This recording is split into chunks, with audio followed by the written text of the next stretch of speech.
Автор өз дастанынын баш жагында окуу менен билимдүүлүктүн коомдогу ролу кандай боло тургандыгы жөнүндө төмөнкүдөй ырсаптар аркылуу берет.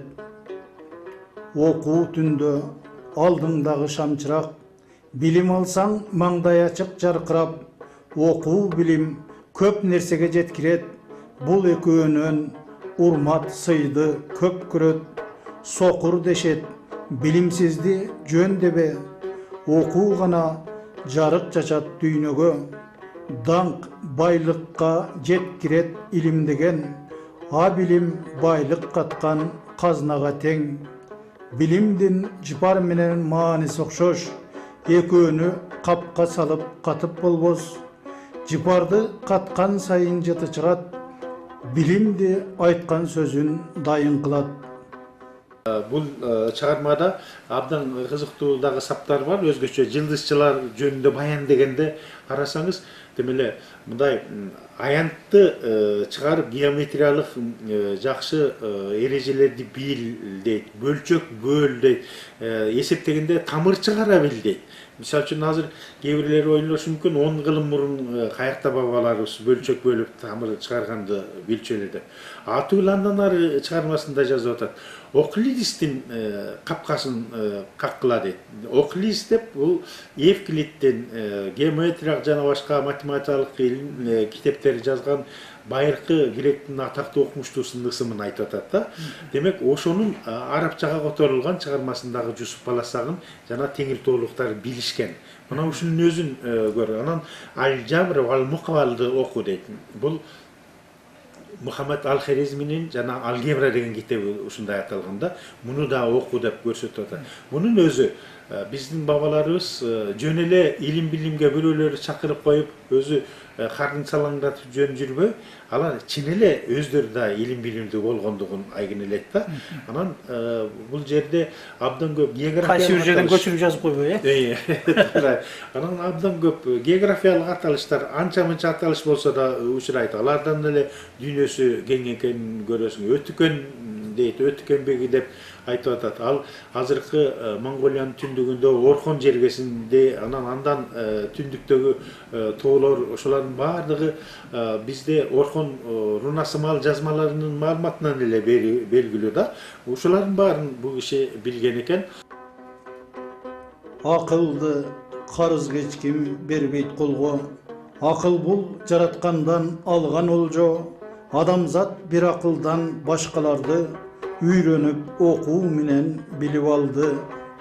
Дагы бир сөз, балам зирек болсун десең, жаштайынан окуткун тажабай сен.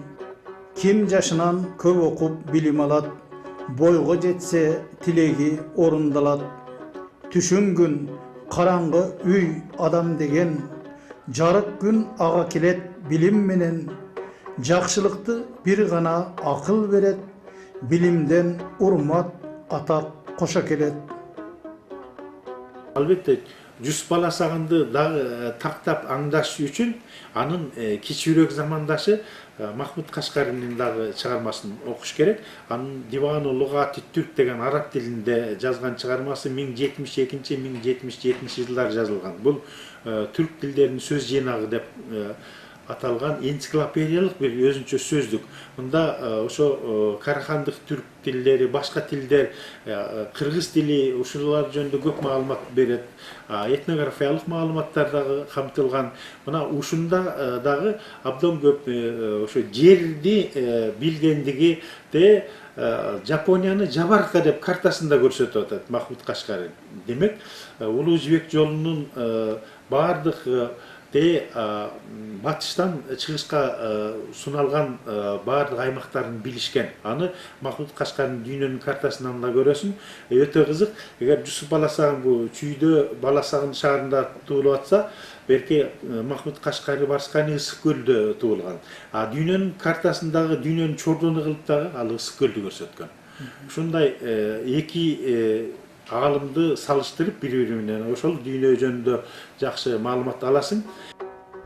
Өкүмдар тандап алса кандай жолду, элдин да ошол болот баскан жолу. Өкүмдар жакшы жолго түшкөн болсо, Elдin jetet bakıtqa sungan kolu. Men bir neçe jolu Кашкарга бардым. Ал жерде Жусуп Баласагынга арналган деген bir өзүнчө мүрзө бар экен. Ал жерге заманбап эме мындай күмбөз куруп коюшпур. Бирок күмбөз азыркы туристтик аттракцион сыяктуу эле да. Ал эч ошо 11-кылымга таандык эмес. Ал жаңы эле курулган, эч бир жеринде арабча жазмасы да жок. Жөн эле сырттан келген кишилерди чакырыш үчүн гана айтылган. Анан жергиликтүү уйгур туугандардан сурап калсак, бул жерде башка эле Сопу Кожонун күмбөзү бар болчу, кичинекей бейити бар болчу. Ошонун үстүнө эле куруп коюшту. Жусуп Баласагынга таандык эмес болчу дешти да. Андан ары Опол деген кыргыздын кыштагы бар. Анча мынча кыргыздар да уйгурлар да жашайт. Кашкардан батышыракта. Ополду уйгурча Опал дешет экен. Ал жерде Махмуд Кашкаринин күмбөзү деген турат. Барсак, ал дагы ошо 1980-жылдардын ортосунан кийин эле курулган аттракцион, туристтик аттракцион сыяктуу эле бир жаңы имарат экен. Аны дагы жергиликтүү ошо уйгурлар, башка калктын өкүлдөрү айтышты. Бул дагы Сопу кожолордун эле күмбөзү болчу, эч тиешеси жок. Махмуд Кашкарга тиешеси жок деп айтышты да. Ошон үчүн кээ бир адабиятта учурап жүргөн Махмуд Кашкари же Жусуп Баласагын баланча жерде каза болгон, баланча жашта каза болгон деген маалыматтардын баардыгын мен мындай төгүндөйт элем да. Азырынча ошол доордон бизге ушул жерде ушул жылы Махмуд Кашкари же Жусуп Баласагын өлдү деген эч бир китеп жок. Маалымат тастыктала элек. Демек, бул маселе ачык бойдон кала бериши керек. Себеби илимде ушундай, кээ бир маселелер ачык бойдон кала берет. Эки дүйнө калам деген азамат ак иш менен өзүнө жол ачалат. Сен өзүңө курам десең жыргал күн, сөздү коюп эмгектенген күн өтүн. Жусуп Баласагындын туулган жылын биз болжолду 1015-1016 жылдар деп эсептейбиз. Профессор Арат сыяктуу эле. Бирок каза болгон жери белгисиз экендигин айтабыз. Кайда экендиги? Ооба. Анан экинчи жагынан Жусуп Баласагынын ысымын колдонуп жүргөндө кээ бирде ушу таң каласың. Баласагунский деп орусча жазып атышат да. Мисалы үчүн Берунини Берунский же Фарабини Фарабский деп жазган жок да. Хорезмини Хорезмский деп жазган жок. Жок. Ушу Баласагунский анан Кашкарский деп эле экөөнө ский деген сөздү жабыштырышат. 11-кылымда алар эч качан өздөрүнүн аттарына муну жабыштырган эмес да. Анан экинчи жагынан кээ бир башка жумурияттарда, түрк жумурияттарда бул Жусуп Баласагын жөнүндө жазганда Жусуп Хаскажип эле деп коет дагы, Баласагындык экенин жазбай коюшат. Мунун өзү да туура эмес. Хаскажип, улук Хаскажип бул кайсы бир деңгээлде убактылуу кызматы да, убактылуу мартабасы. Ал кызматта ал 1 ай болду, 1 жыл болду, 10 жыл болду, өмүр бою болду белгисиз да. Бирок туулуп өскөн жери Жусуп Баласагын катары сөзсүз менче Баласагын шаары аталып турушу керек. Баянын кабар этти түшүнөбүз.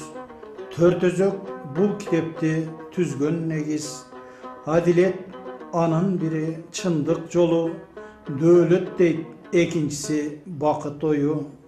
Негизги үчүнчүнүн акыл ойлук, төртүнчү каниет дилет кылуу топук. Биз бир катар илмий конференцияларды уюштурдук, илмий жыйындарда биз Жусуп Баласагындын орток ушул сүрөтүн колдонуп аттык. Бул сүрөт Кыргыз өлкөсүндө 1000 сомдук банкнотто дагы жайгаштырылган ушул сүрөт. Башка сүрөттөргө чаташтырбай ушул эле сүрөттү колдонолук деп мен өкмөттүк жыйындарда дагы айтканмын. Анан көбүнчө ушул сүрөттү колдонуп атышат. Бул сүрөттүн тагдыры дагы баарына дайын.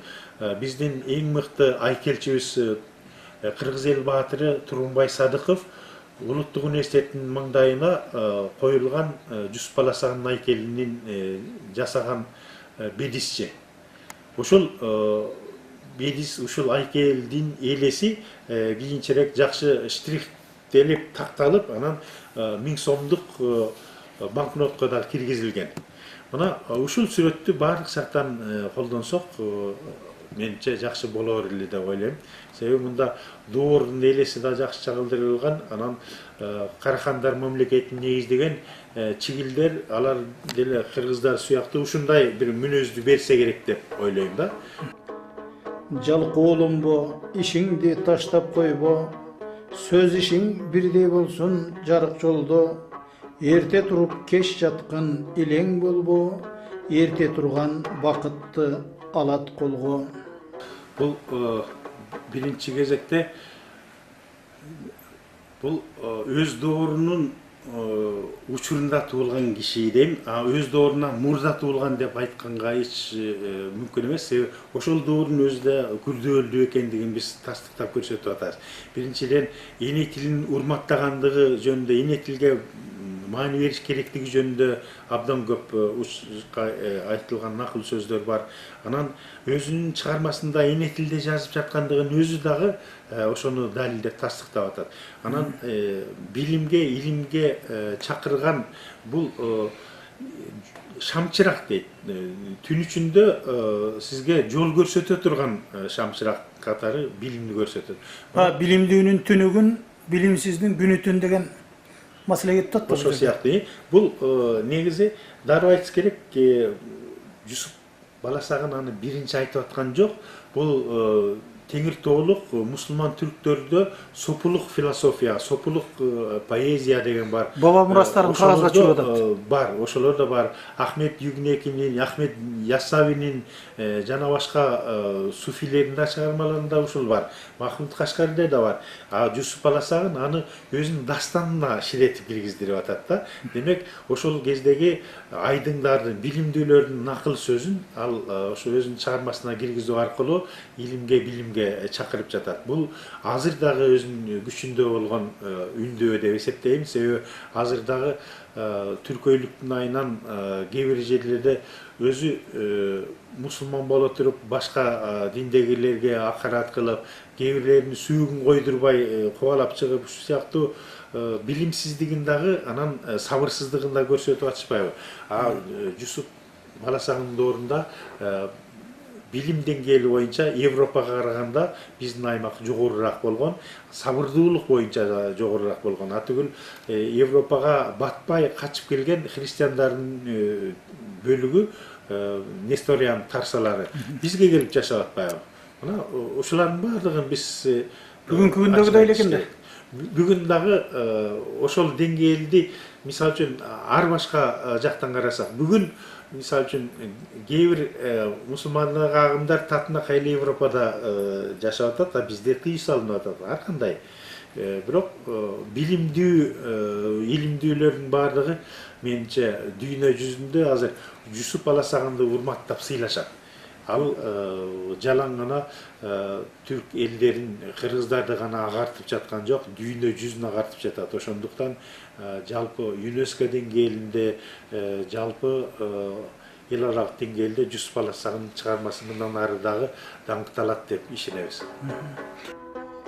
Оң баштанса ишиң дагы оңолор, сол баштанса алтын башың жоголор. Өзгөнүн кылын алба, канын төкпө, чоң күнөө адам үчүн ушул экөө. Жамандыкка жанассаң айдан ачык, эки дүйнө каласың каргыш алып. Жусуп Баласагындын китебинде менин тилим тилдердин эң тазасы, бул тоолуктардын тили деп атат да. Тиги ушул менимче жана чигилдерден келип чыккандыгына да көбүрөөк ошо мүмкүндүк бере турган нерсе, ошо бул диалект. Ошол кезде чыгыш түрктөр, Теңир Тоолук түрктөрдүн диалекти чын эле көчмөн элдердин түрк тилине көбүрөөк негизденген да. Ал эми көчмөн эмес элге, мисалы үчүн фарсларга жакыныраак тили бузулган элдер дегендерди өзүнчө атап көрсөтүшкөн. Махмуд Кашкаринин чыгармасында өзүнчө айтылган аргуу деген диалект болгон маселен. Ошон үчүн чынында да бул хандар сүйлөгөн, Карахандар мамлекетинде үстөмдүк кылган диалект ошо Теңиртоолук көчмөн түрктөрдүн тилине негизделген. Аны айтыш керек. Бирок көчмөн дегенде биз жалаң эле баардыгы көчүп конуп жүргөн эмес. Ошол учурда эле алар отурукташкан дыйканчылык менен тиешелүү деңгээлде жууруша алышкан. Алар деле шаар курушкан, шаарда жашашкан. Ошондуктан жана айтып атпайбыз, мына өзгөнүн аймагында эле канча шаардын калдыктары табылып атат. Оштун тегерегинде канча, Таласта канча шаар калдыктары азыр дагы четинен казылып бүт элек. Ысык көлдө жана айттык 30 шаар болгон деп, алардын ичинен 3-4 гана издерин таап атабыз. Мына нарында Кочкор башы деген шаардын калдыгын четинен мал жайыт кылган бир тилкеге тарттырып жиберип, азыр кайра карманып сактаганга аракет кылып атабыз. Кошой Коргон деген азыр мурдагы Акбаш шаарынын калдыгы. Ал дагы мындан түзөлүп баратат. Тиги казуу ийгиликтөө жүргүзүүгө муктаж болгон. Мына Шырдакбектин чеби деп коюп атышат Акталарда. Ушулардын баардыгы Карахандар доорундагы көчмөн деп биз айткан бабаларыбыз отурукташкан дагы маданият менен айкалышып жашагандыгын тастыкташат да. Аккан суу жүргөн желдей бакыт турбайт, эч качан айлампасы анын тынбайт. Бакыт кут өзгөрүлмө бапа болбойт, жылмышып жерге түшүп учса конбойт. Бактым бар деп кубанба, келет кетет, дөөлөт бар деп ынанба, толот бүтөт. Ушул жерде Тынчтык мырза, ушул адай санжаралык маалыматтарга караганда тарых артта калып бараткандай түйүлөт да. Кандай дейсиз? Эми ар бир доордун кыйчалыш учурлары болушу мүмкүн.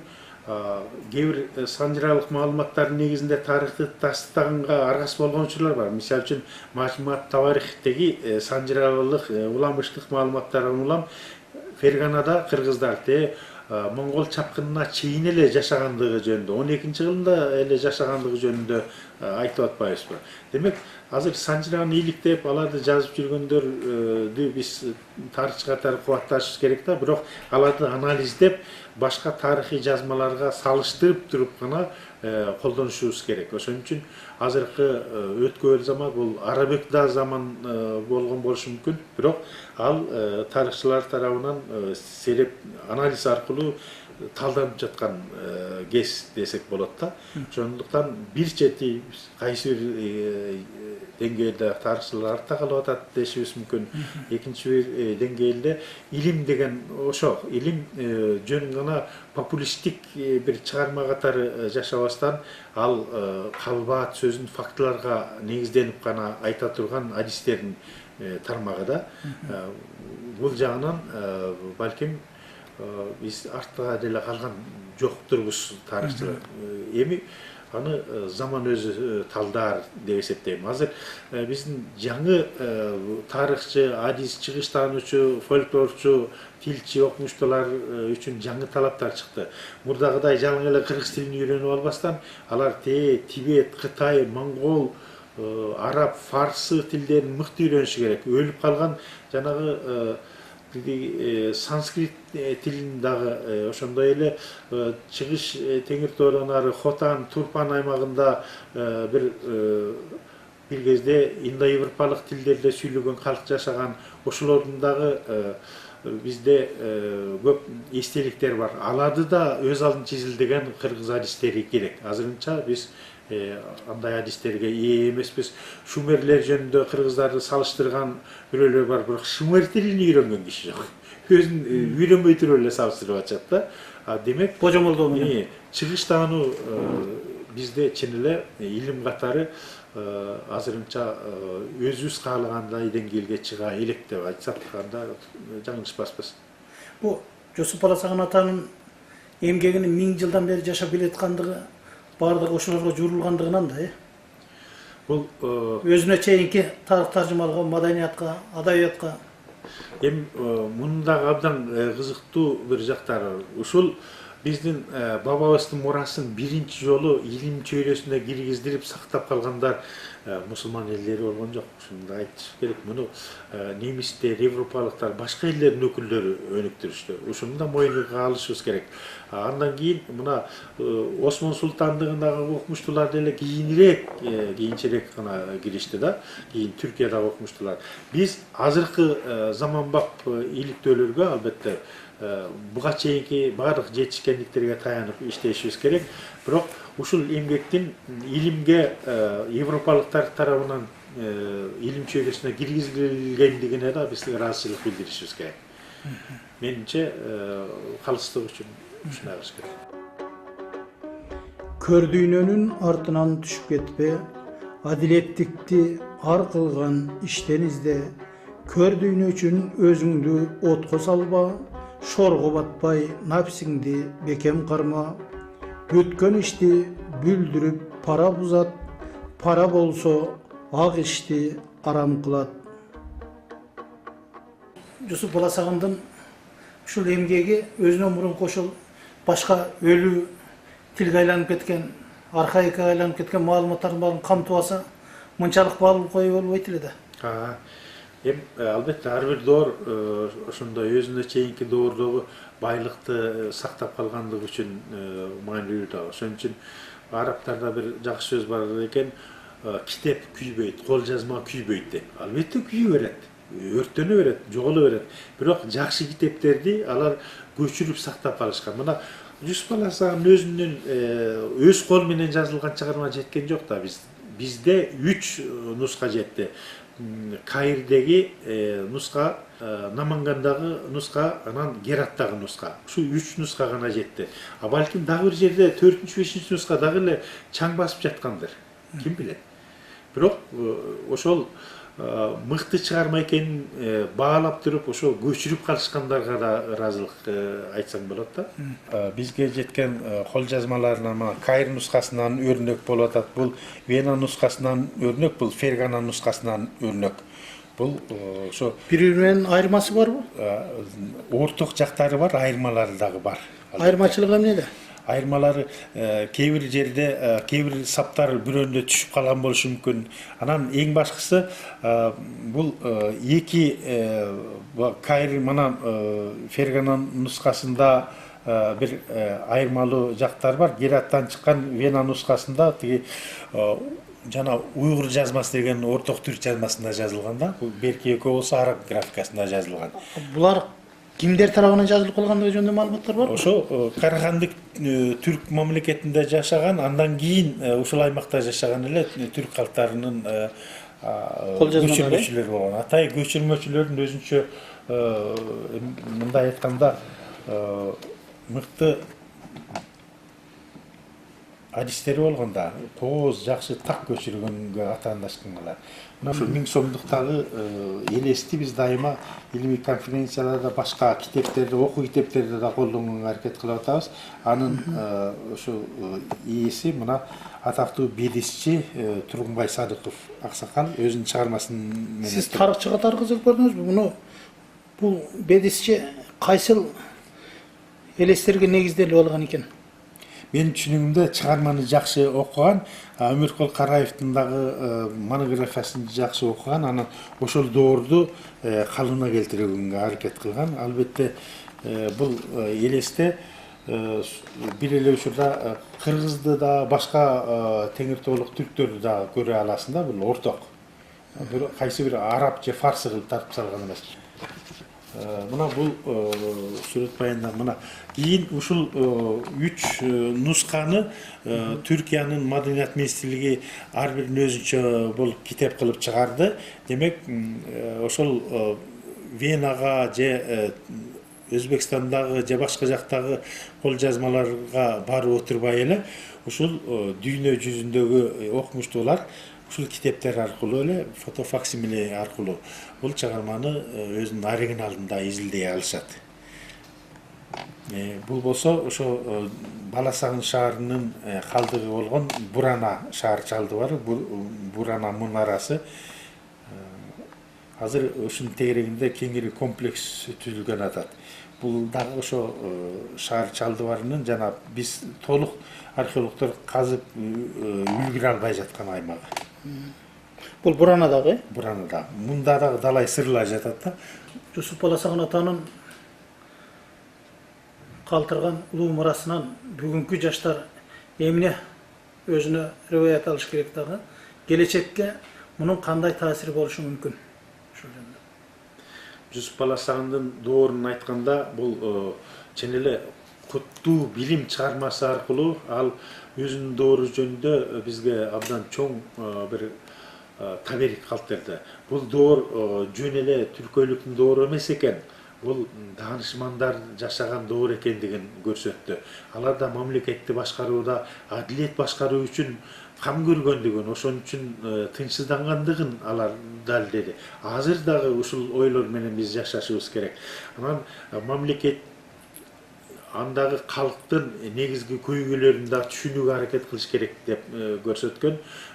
Мисалы элчилер жөнүндө айтканда, эл аралык дипломатиялык мамилелерди чыңдаш керектиги жөнүндө ойлор кетип атат. Анан малчылар жөнүндө, жакырлар жөнүндө, ар башка социалдык катмарлар жөнүндө сөз болгондо, ошол коомду жакшы калыс үйрөн деп көрсөтүп атат. Алардын баардыгы азыр дагы биздин социалдык баардык катмарлар, страта, ошолордун баарын өнүктүрүш үчүн бүгүнкү баардык эле замандаштарга өтө чоң сабак. Себеби азыр жөнөкөй карапайым студентпи, карапайым окумуштуу, карапайым инженерби, кийин ал кайсы бир учурда депутат болушу мүмкүн, мамлекетти башкарууга кайсы бир катыштыгы бар болушу мүмкүн. Ошолордун баарыгына Жусуп Баласагындын чыгармасы менимче таберик. Жаштык өтөт көз ирмимди баалай бил. Кармасаң да өмүр бүтөт билип жүр. Жаштыгыңды болбос ишке коротпо, тообо кылып жаман ойду жолотпо. Кимдин жашы 40тан өтсө болжолу, жаштык менен кош айтышып койгону. Кийин 60тан ашкан адам жай өтүп суук кышка кирет анан. Жаш кетти, карлыкка берип кезек, бул үлүш менден өтүп сага жетет. Албетте айрым чыгармаларын 10 кылымдан кийинки доордун реалийлери менен карап туруп айтышыбыз керек. Албетте Жусуп Баласагындын эч бир жеринде интернет жөнүндө, Wi-Fi жөнүндө сөз жок. Маселен, биздеги көп түйшүктөр жөнүндө билбейт, космоско азыр ракета учуруп атканыбызды билбейт. Бирок ошол доордун ушундай аруу, жакшы, таза ниеттеринин баардыгы дал ушул китепте сакталган. Анан эми ушуну андан ары жайылтууну мына мен өзүм айткан жанагы интернет аркылуу, жакшы маалымат технологиясы аркылуу башка тилдерге жакшылап которуп, эми биздин кыргызстандык жаштардын парызы ушу муну дүйнөгө таанытышыбыз керек. Дүйнөгө ушул чыгарманы таанытып, биз бабаларыбыздагы жөн эмес болгон, биз азыр ошо чоң мурастын ээсибиз дегенди дагы даңазалашыбыз керек. Өз кезегинде далайларга акылына саатын айтып, нускалуу сөздөрү менен өз кылымынын даңазалуу инсандарынын бири болгон. Ошол инсандык улуу касиети аркылуу бүгүнкү күнгө чейин аты унутулбай келе жаткан Жусуп Баласагын атабыз тууралуу маалыматтын акырын эл ичинде аңыз кепке айланып кеткен эгер төрдөн орун тийсе нааданга, босогодо турганыңа арданба деген учкул сөзү менен жыйынтыктагыбыз келет.